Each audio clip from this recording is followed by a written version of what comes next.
Entre Telones, lo que hay tras cada noticia de Radio Nuevo Mundo. 6:30 de la mañana, 13 horas y a las 19 horas en la frecuencia informativa 93.3 y punto.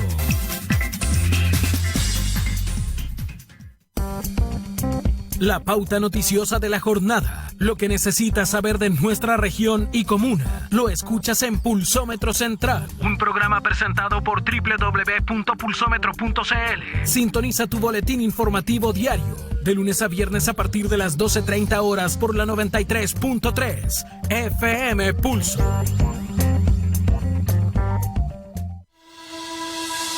Radio FM Pulso te invita a participar del primer ciclo Conversemos el Nuevo Chile, en donde una vez a la semana, en 30 minutos, tendremos diálogo, ideas y futuro, con la conducción de Francisco Bascur. Ya lo sabes, Conversemos el Nuevo Chile. Más información de fechas, invitados y horarios en fanpage de FM Pulso en Facebook y en www.fmpulso.cl.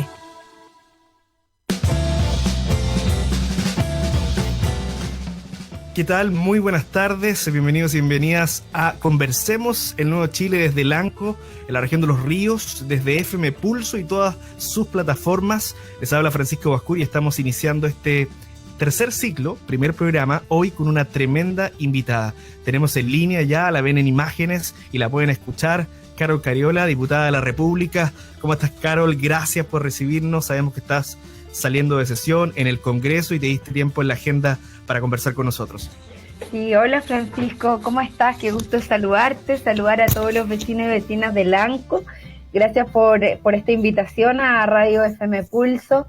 Y nada, pues contenta de poder tener esta conversación. Yo estoy desde mi oficina en el Congreso Nacional, estábamos recién en sesión, así que bueno, me escapé un ratito, ahora terminamos la sesión, pero me vine a mi oficina para encontrarme con ustedes, aunque sea a la distancia. Sí, a la distancia, pero bueno, te vemos y te escuchamos bien seguido, porque como yo te decía internamente, nosotros tenemos una alianza como FM Pulso con Radio Nuevo Mundo, donde hay muchas noticias que también hacen cobertura tuya y de otros parlamentarios de por allá, particularmente. Bueno, vamos a lo concreto. Estamos en este ciclo que le hemos denominado Conversemos, para contribuir al debate público desde lo local, pero también con invitados nacionales, regionales y locales. Y vamos primero a la contingencia. Hace pocos minutos, un rato atrás nomás, se levantó el paro de camioneros. Habló el presidente de la República. Te cuento que acá en el sur estamos sin benzina todavía. No sé si ha llegado a Lanco. Yo venía de Villarrica, que no había benzina, iban llegando los camiones. Pero más allá de esos temas prácticos, ¿cuál es tu visión en este minuto? ¿Cómo se trató esta crisis y a lo que llegamos, que estuvo a punto de tener una acusación constitucional contra el ministro del Interior? O sea, a ver, yo creo que lo de la acusación constitucional no está descartado para nada. De hecho, nosotros hoy como Partido Comunista hicimos una bancada, el Partido Comunista, hicimos el anuncio de que vamos a llevar adelante la acusación constitucional. Creemos que la responsabilidad que tiene el ministro del Interior en lo que ha ocurrido con el paro de los camioneros no se ha diluido, en definitiva, porque se baje el paro. De hecho, es cosa de ver cómo los camioneros se sientan tan empoderados con la situación que ha ocurrido, con el respaldo que tienen por parte del gobierno, que finalmente son capaces de bajar el paro, amenazando de que probablemente muy prontamente van a hacer nuevamente un corte en otro sector estratégico, abusando del poder económico que tienen también este sector, que claramente es una parte de la industria bastante poderosa, que tienen en sus manos en este momento el control del abastecimiento nacional, y eso me parece extremadamente peligroso, pero además es hasta un acto de terrorismo, ¿no? De amedrentar a la población por la vía de establecer acciones que incluso generen desabastecimiento. O sea, el desabastecimiento de todas las regiones del sur, la situación de los alimentos, que ya estaban empezando a haber algunos problemas de alimentos en los supermercados, etcétera. O sea, creo que es muy grave, y por lo tanto las consecuencias que ya han vivido las personas que de alguna manera están en las regiones que se han visto más afectadas, me parece que no pueden quedar en nada, ¿no? Aquí hay una responsabilidad política. El actuar del gobierno ha sido completamente dispar entre la movilización de, en este caso, los camioneros, versus, por ejemplo, todas las movilizaciones ciudadanas en las cuales se reprimió duramente, incluso sacaron ojos, incluso torturaron, incluso hubo personas muertas. O sea, creo que si uno hace un paralelo entre la movilización de los camioneros en la carretera, cortando la carretera, desabasteciendo regiones completas, dejando sin benzina al sur de Chile, haciendo asados, haciendo fiestas, incluso generando situaciones como las que vimos en ese video que no me atrevo ni siquiera a mencionar, pero que sin embargo son de un profundo machismo y desprecio por las mujeres. Creo que da cuenta de que acá ha habido un trato muy diferenciado, carabineros cuidándolos, hasta comiendo de los asados que ellos hacen en la carretera, mientras que el comportamiento de carabineros sabemos que ha sido completamente distinto en otro tipo de movilizaciones. La opinión de Carol Cariola, conversando con FM Pulso directamente desde el Congreso. Para quienes se vienen integrando a la sintonía, estamos con la diputada Carol Cariola. Algunos datos referenciales, la gente te conoce, obviamente, pero eres matrona, eres militante del Partido Comunista, fuiste dirigente estudiantil. El dato importante fue que fuiste presidente de la Federación de Estudiantes de la Universidad de Concepción, donde estudiaste, tu carrera, y luego fuiste una de las íconos de los estudiantes que finalmente llegaron al Congreso en esta camada importante que hoy día sigue liderando, y que además estás en tu segundo periodo como diputada, que el próximo año me imagino que vas a la reelección. Recuerda que son 3, ¿no es cierto? Tú estás en el segundo, así que puedes ir todavía. Podría ir, digamos. Podrías ir, todavía no se ha decidido. Entonces, estamos con Carol Cariola y el tema que le propusimos a Carol, partimos con el tema del paro de camioneros, que es la contingencia del momento, pero se nos viene el plebiscito, pero nos interesaba mucho un proyecto de ley de cual eres parte junto a un grupo de parlamentarios, el famoso proyecto de los impuestos a los súper ricos. ¿Te parece si hacemos un poquito de pedagogía para quienes están escuchando acá en la región de Los Ríos, no solo en Lanco, sino en todas nuestras plataformas, de qué se trata el proyecto y qué es lo que buscan con el proyecto? Por supuesto. Bueno, sí, efectivamente, Francisco, nosotros presentamos hace ya varios meses atrás un proyecto de resolución, un proyecto de acuerdo, que sabemos que son proyectos de ley, o sea, son proyectos que no constituyen ley, en el fondo son iniciativas que dan cuenta de lo que de alguna manera la ciudadanía solicita o lo que se propone hacia el presidente de la República para que él lo pueda implementar. Y presentamos un proyecto de resolución de acuerdo que fue aprobado por una alta mayoría en el Parlamento, pero que sin embargo lamentablemente el presidente de la República rápidamente le cerró la puerta, que tenía que ver con esta propuesta que voy a mencionar ahora y que fue la razón por la cual finalmente decidimos presentarla por la vía de una modificación constitucional, que es establecer por una sola vez a través de la Constitución, ¿cierto?, un impuesto a las grandes fortunas de nuestro país. Estamos hablando de un impuesto a aquellas personas que hoy día tienen fortunas, que tienen patrimonios que van muy por sobre, ¿cierto?, el patrimonio promedio o más normal, digamos, en nuestro país. Estamos hablando de personas que tienen un patrimonio sobre los 22 millones de dólares. Y creo que eso es muy importante también decir, ¿cierto?, que el grupo de personas que se encuentra en esta realidad es el 0,1% de la población adulta más rica de nuestro país, que concentra el 34% de las riquezas totales del país. O sea, estamos hablando de las personas que concentran un tercio de la riqueza nacional, que ni siquiera se compara, y este es un punto, Francisco, muy importante a propósito de lo que estamos discutiendo. O sea, en Chile es evidente que la desigualdad es brutal, pero sin embargo, y hay otros países en los que la desigualdad también es muy brutal. Estados Unidos es uno de ellos. Sin embargo, te voy a poner un ejemplo. En Estados Unidos, la población que concentra el 0,1% de la población que más concentra recursos, concentra solo el 20% de la riqueza del país. En Chile, el 0,1% que más concentra recursos, concentra el 34%. Entonces, la distribución del ingreso, claramente en Chile estamos rankeando muy bien. Exacto, y de hecho es más, ha crecido el patrimonio de estas personas. Hace un tiempo atrás salió un estudio que había crecido en estos últimos meses en un 25%. ¿Y en ese listado está el presidente? en ese listado está el presidente, por supuesto, está Luxi, que están los Sayé, están las familias que probablemente todos y todas nosotros de alguna manera hemos escuchado alguna vez, que son los privilegiados de tener y concentrar esta cantidad de recursos. Son tantos recursos, Francisco, que ni siquiera son personas que ni siquiera se alcanzarían a gastar, aunque vivieran 1000 años, todo lo que tienen. Entonces es una cosa muy impresionante, es una cantidad de propiedades, una cantidad de patrimonio impresionante, y lo que nosotros les estamos pidiendo no es que se empobrezcan, sino que aporten una sola vez al financiamiento de esta crisis. La crisis sanitaria, la crisis económica la han pagado fundamentalmente los trabajadores y las trabajadoras a través de sus seguros de cesantía, a través del retiro del 10% de las AFP, y el Estado ha brillado por su ausencia. El gobierno no ha hecho los aportes necesarios para resguardar las cuarentenas seguras, el confinamiento seguro, y eso queda en evidencia en que las personas están teniendo que vivir de la solidaridad. Y cuando ustedes hacen el análisis más técnico, porque también hay una discusión técnica de economistas que he podido seguir por la prensa, pero cuando hacen el listado de los súper ricos, ¿cuánto es lo que se recaudaría y en qué cuál es el monto total de esta torta que ustedes están planteando para justamente este contexto de pandemia, de la crisis que ya estamos viviendo y que se viene y se va a agudizar aún más en los próximos meses, dicen? Sí, bueno, y efectivamente la crisis no ha terminado ni de cerca, estamos en medio del desarrollo de la pandemia, claro, volviendo con este proceso de desconfinamiento, que por lo demás quiero decir muy claramente, Francisco, que cuando las familias vuelvan van a tener que tener un ingreso que hoy día el Estado está diciendo que no tiene los recursos para poder generarlo como un ingreso básico de emergencia en todo el proceso de transición.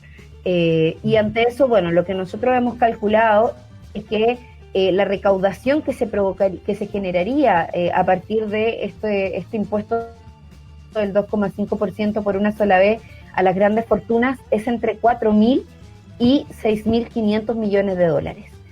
Eso considerando las variaciones, considerando que puedan haber algunas personas que intenten hacer trampa, que saquen sus capitales, etcétera.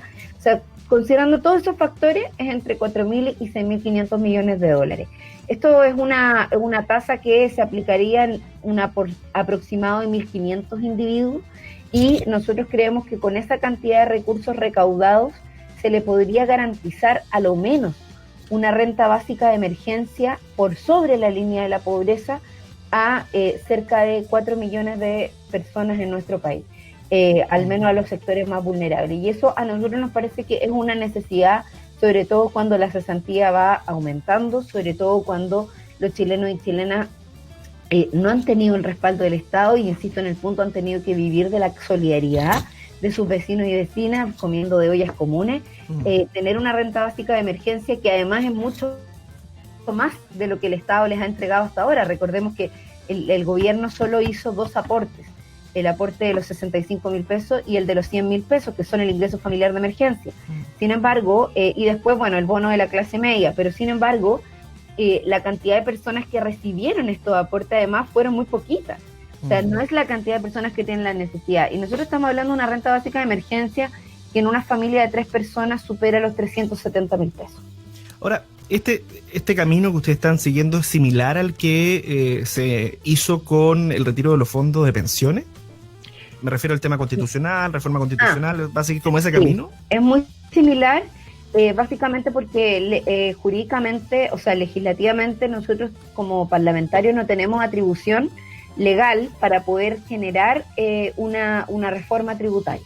El único que puede hacer una reforma tributaria en este caso es el presidente de la República, iniciativa exclusiva, pero sí podemos hacer reformas a la Constitución. Y como es una acción no permanente, sino que más bien transitoria, puede ser motivo de ley, entonces, o sea, de reforma constitucional. Entonces nosotros estamos en eso, haciendo una reforma constitucional por la vía de un artículo transitorio que se aplicaría por una sola vez, lo vuelvo a plantear, para generar una recaudación que el Estado debe distribuir entre los ciudadanos y ciudadanas pertenecientes al 80% más vulnerable del país, en la búsqueda de garantizarles una renta básica de emergencia que genere finalmente una reactivación de la economía familiar.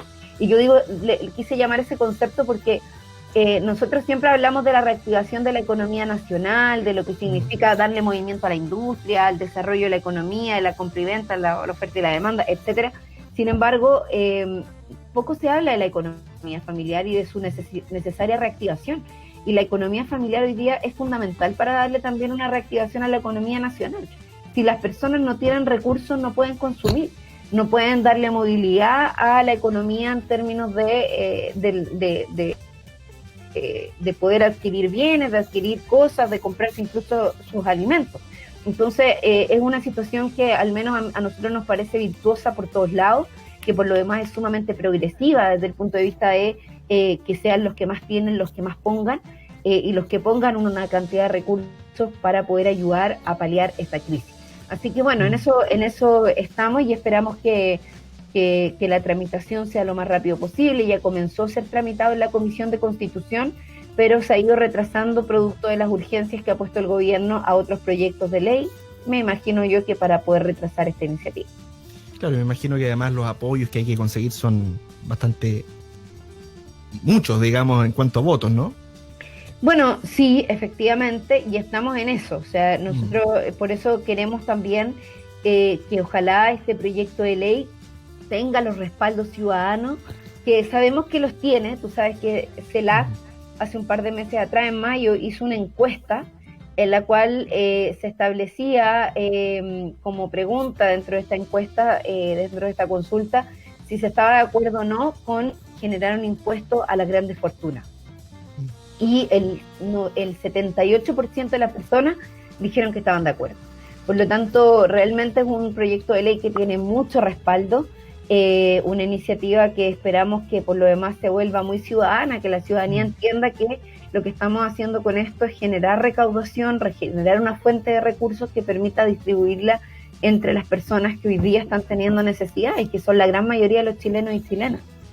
Estamos conversando con Carol Cariola, diputada de la República, en Conversemos en el Nuevo Chile. Nos quedan minutos todavía porque partimos un poquito más tarde, así que todo bien.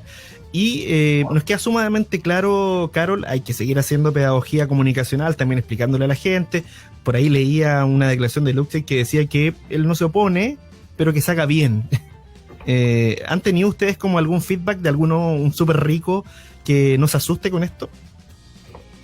Mira, hasta ahora por lo menos yo no he tenido la oportunidad de conversar directamente con ellos o con ellas, pero la verdad de las cosas es que al menos a mí me parece que la mirada egoísta que hay desde algunos sectores en términos de resguardar sus privilegios sin importar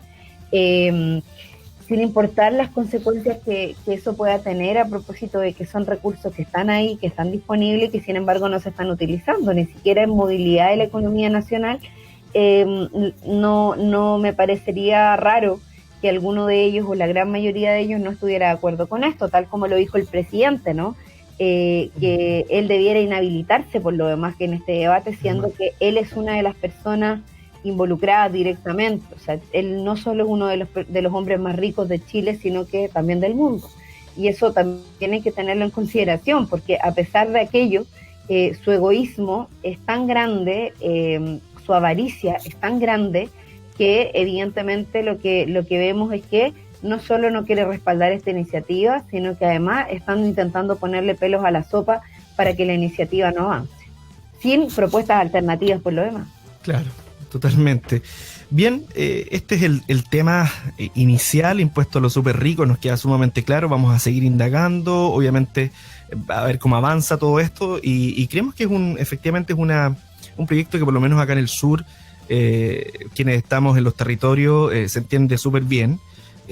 Lo que nos complica, eso sí, y te lo planteo desde un tema personal, es la oposición, que lo más probable es que no vamos a tener un apoyo como ocurrió de pronto con el retiro de los fondos de pensiones, pero bueno, es un tema que hay que seguir haciendo el trabajo que ustedes están haciendo políticamente, no solo en el centro de Santiago, sino también en todo Chile. Te quiero llevar a otro tema que es... Bueno, solo para responder a eso, creo que hoy día la oposición, al menos cuando presentamos el proyecto de resolución, presentó una posición mayoritaria a favor, ¿no? Del proyecto de acuerdo. Sí, hay un paso, incluso tuvimos votos de derecha a favor de ese proyecto de acuerdo. pero bueno, ahora estamos enfrentados a la realidad, así que aquí hay que también estar cuando las papas queman, como dicen, y en esta oportunidad es una ley, así que estamos discutiendo ya no solo una intención, sino que lo que podría eventualmente transformarse en una realidad.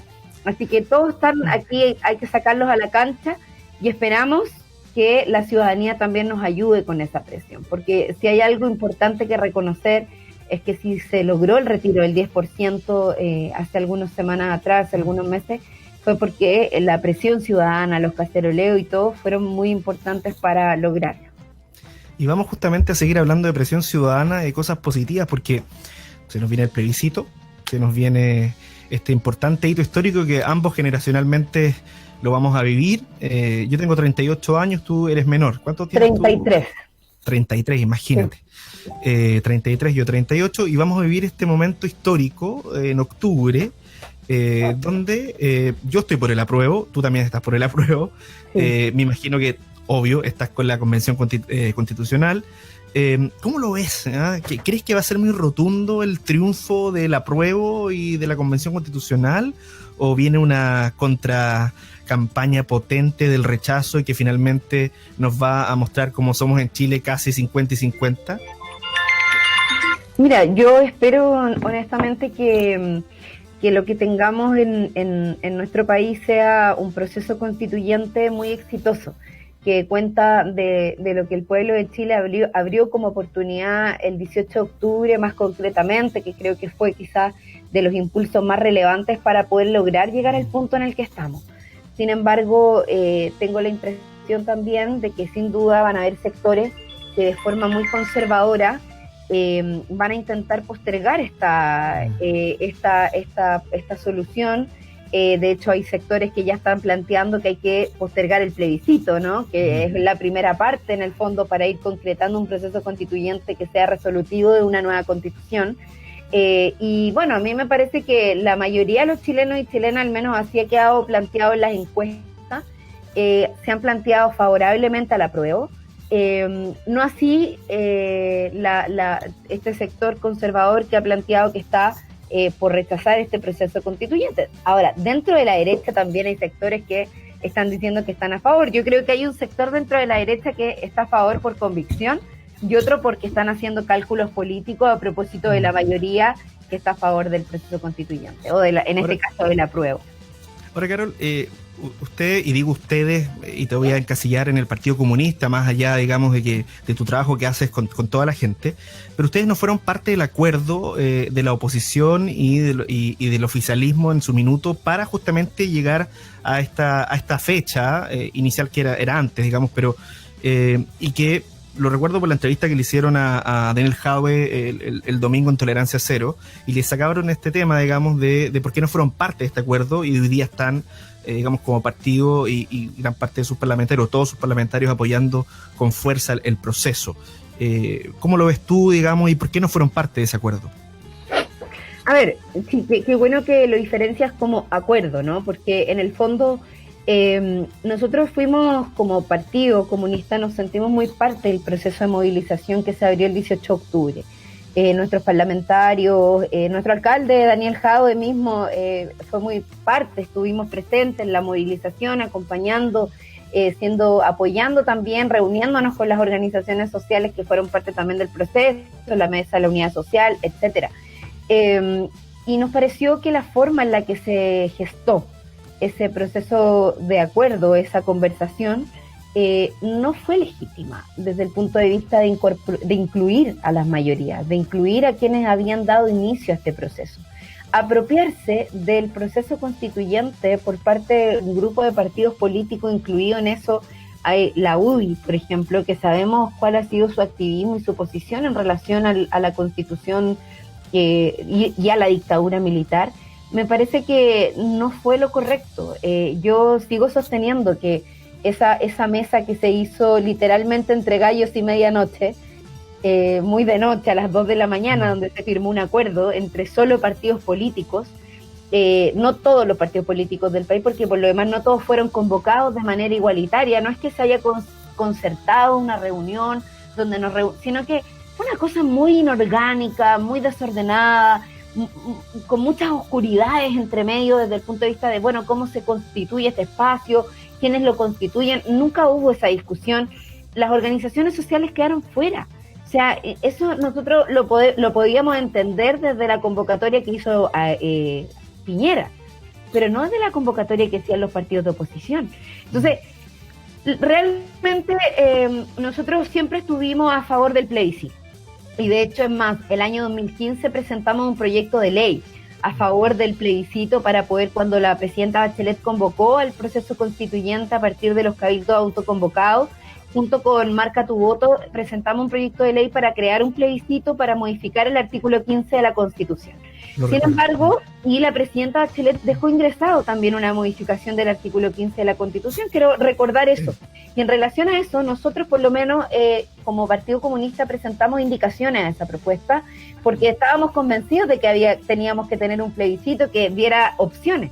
Nosotros estábamos muy convencidos de que la Asamblea Constituyente debía ser la opción que garantizara el poder soberano del pueblo, el poder originario en la toma de decisiones. Pero sin embargo, bueno, lo que terminó ocurriendo es que a propósito de este pacto que se hizo entre Gallo y Medianoche, este acuerdo, que yo respeto mucho a quienes decidieron estar, ojo con eso, una cosa es el acuerdo propiamente tal, cómo se gesta, cómo se hace, y otra cosa distinta es la mirada que yo pueda tener de las personas que participaron, ¿no? Pero nosotros no nos arrepentimos de no haber estado en el acuerdo propiamente tal. Creemos que no era un espacio legítimo para tomar decisiones en torno al proceso constituyente y creíamos que ese debate tenía que darse en el Parlamento, pero no a costa, en la discusión legislativa, y ahí nosotros como bancada participamos activamente, tanto que presentamos indicaciones, aprobamos el plebiscito. Ojo, acá cuando dicen que nosotros rechazamos, es mentira. Nosotros aprobamos el plebiscito, fuimos parte de la discusión, presentamos indicaciones e incluso más, generamos todo un activismo y un trabajo para que se incorporara a la modificación que se estaba haciendo, para que se incorporara la paridad, los escaños reservados de los pueblos originarios y otros elementos que a nosotros nos parecen importantes, como por ejemplo el voto de los menores de edad, que creíamos que también era importante. Fueron ellos los que empezaron esta discusión y sin embargo quedaron fuera. Entonces, eso lo digo a modo de desmitificar que nosotros nos estamos subiendo a un carro que no nos pertenece. Eso no es verdad, eso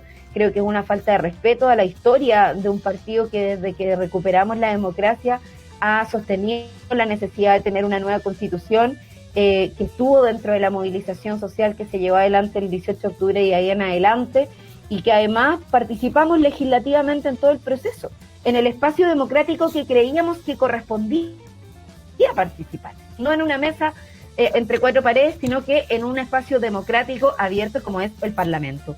Y ahí dimos el debate, dimos la discusión, presentamos propuestas, hicimos todas las conversaciones que había que hacer, incluso con el gobierno. No nos restamos de espacios de discusión, ni mucho menos de la votación de la propuesta. Así que por eso nos sentimos tan parte y estamos tan apropiados, como dices tú, del proceso constituyente, de la votación y el plebiscito del 25 de octubre, donde espero que todo el mundo vaya a votar y vote apruebo y convención constitucional. Finalmente fue un tema de forma, pero en el fondo están de acuerdo, obviamente, y siguen trabajando en esa línea.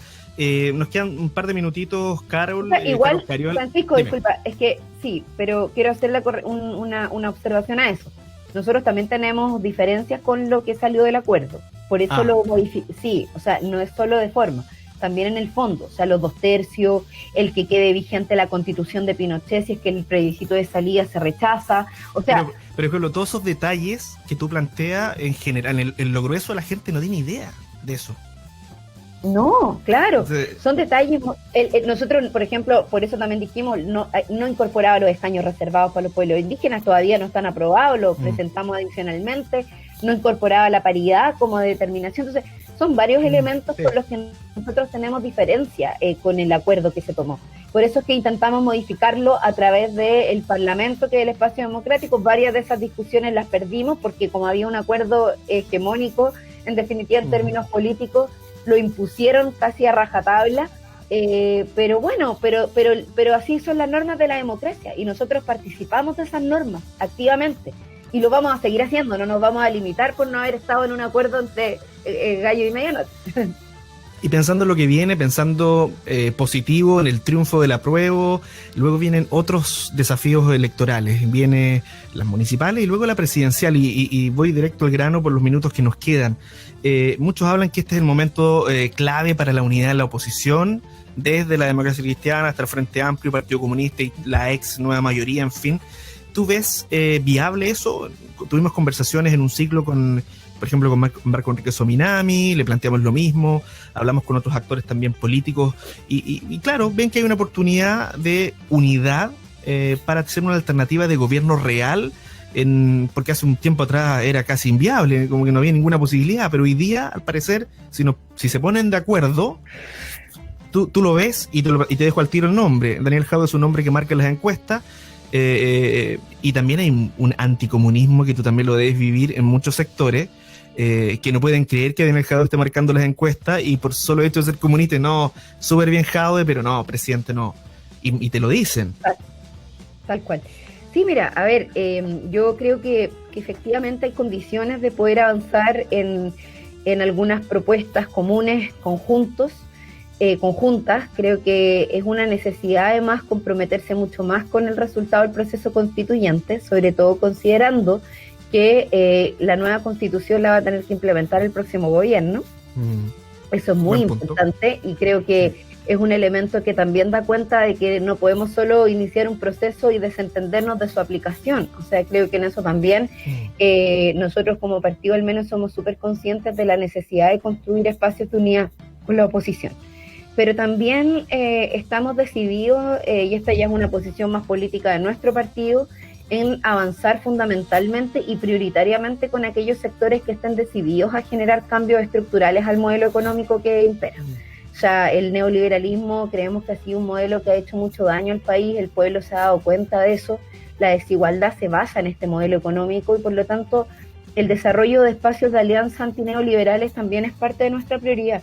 Y lo quiero decir con mucha responsabilidad porque, claro, una cosa es proyectar alianzas electorales tácticas que nos permitan ser mayoría en términos de números, pero claramente la etapa que está viviendo Chile ya no basta con eso, no basta ser mayoría, tomarnos de las manos para una elección y después evidentemente olvidarnos o incluso desconocer el programa, como nos ocurrió con la presidenta. Exacto, como ocurrió con la presidenta Bachelet, donde hubo parlamentarios, senadores, Ignacio Walker, quizás de los más emblemáticos, que desconoció el programa. Entonces, no haber leído el programa. No haber leído el programa, claro. Entonces, creo que hay muchas cosas que en el fondo nos han ido enseñando también.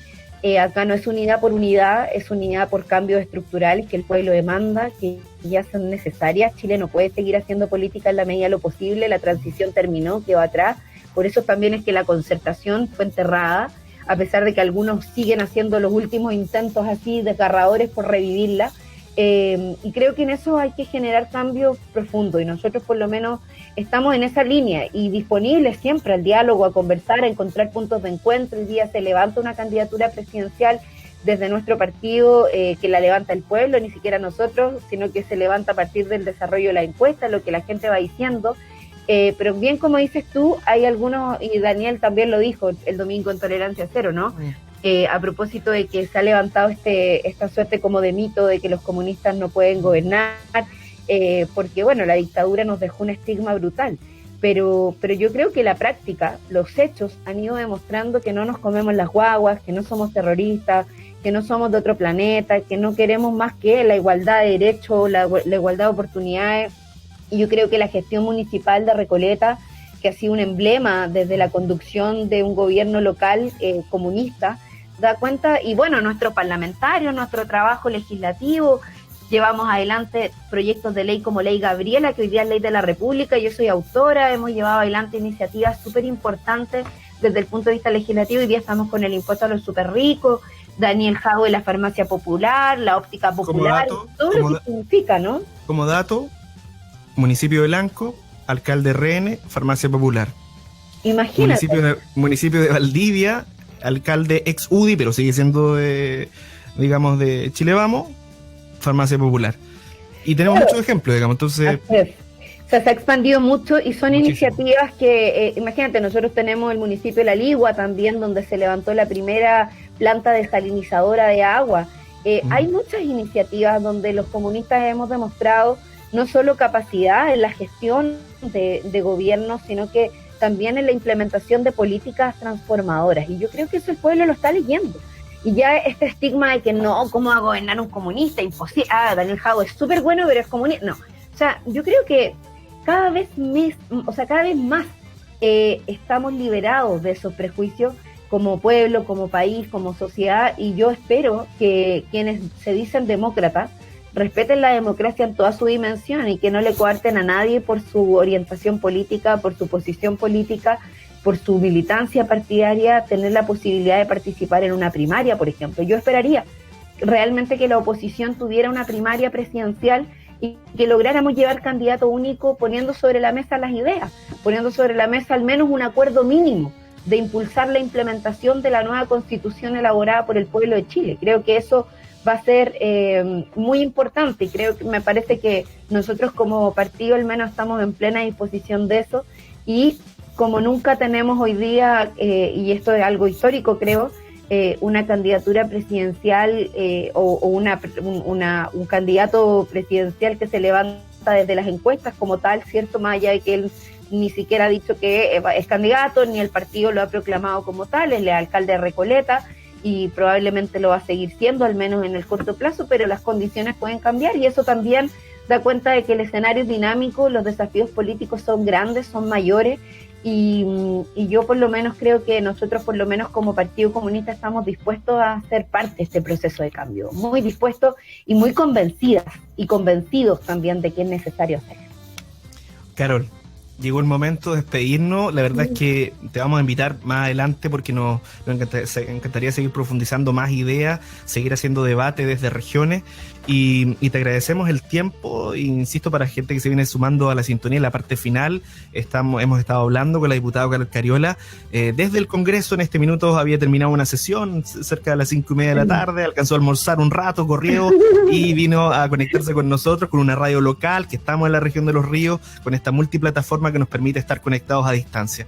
Te quiero agradecer, Carol, por ser parte de Conversemos el Nuevo Chile, donde nosotros te vemos claramente como de nuestra generación y eres parte de este nuevo Chile que esperamos seguir construyendo juntos.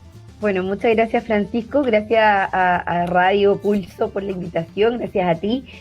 Nos conocimos hace varios años atrás, también ahí dando la pelea con los compañeros del desarrollo, ¿cierto?, del gobierno de la nueva mayoría, que no fue fácil, pero bueno, esperamos que los que vengan sean mucho mejores. Gracias por esta invitación. Y un saludo a toda la región de Los Ríos. Me encanta la región de Los Ríos, al igual que la región de la Araucanía, son mis dos regiones favoritas. Me encantan, así que un abrazo grande. A ver si en algún momento también nos vemos en vivo. Y ojalá todos y todas se estén cuidando, porque acuérdense que más allá del paso a paso, la pandemia todavía está vigente. Hay una infección que se está contagiando, un virus que sigue vivo, que no tenemos vacuna. Por lo tanto, tomarnos con mucha precaución esta etapa del desconfinamiento. Ese es mi llamado. Y a votar el 25 de octubre, ¿ah? ¡Apruebo! Apruebo. Esperamos tener entonces esa visita pronto, Carol, y seguir conectados.